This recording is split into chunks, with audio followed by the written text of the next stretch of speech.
Every once in a while there is an entity who is either born with or somehow during its lifetime is catalyzed or inspired into seeking beyond this bubble.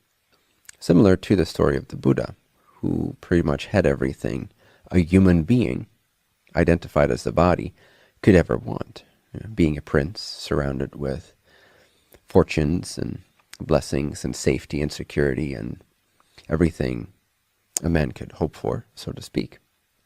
And yet, being exposed, or at least so the story goes, being exposed to beggars and people living in the streets and old people and death, questions started to appear to this entity that urged it to ask as to the boundaries of its bubble, the validity of its bubble, and what the truth is beyond that bubble.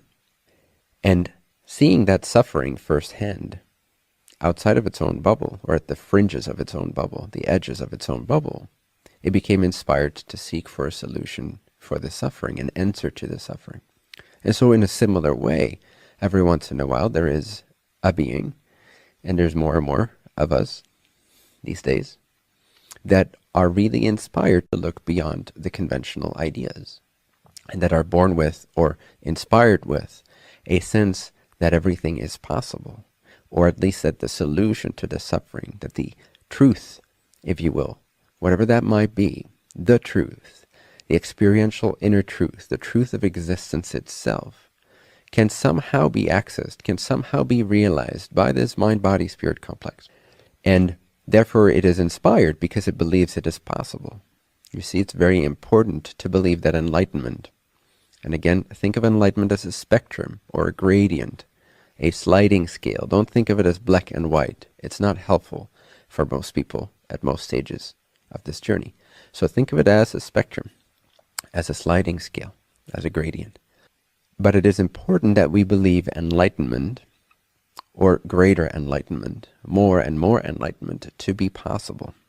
If we don't believe it is possible, then how would we be inspired? How would we be inspired to use our attention in such a way as to maximize the probabilities of our increasing realization of the true self? So first of all, we have to believe that it exists. And I assume that to some degree, at least, you believe there is such a thing as enlightenment, or this transformational awakening of what you really are to itself in a very deep, direct, experiential way.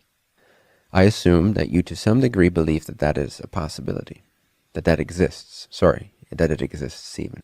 Then second of all, like I was saying, it is important that we believe that it is possible for us to actually directly experience this freedom, this truth, this liberation, this clarity, this transcendent state of self-realization or self-awareness. And it is very, very, very possible for every single individual hearing this today.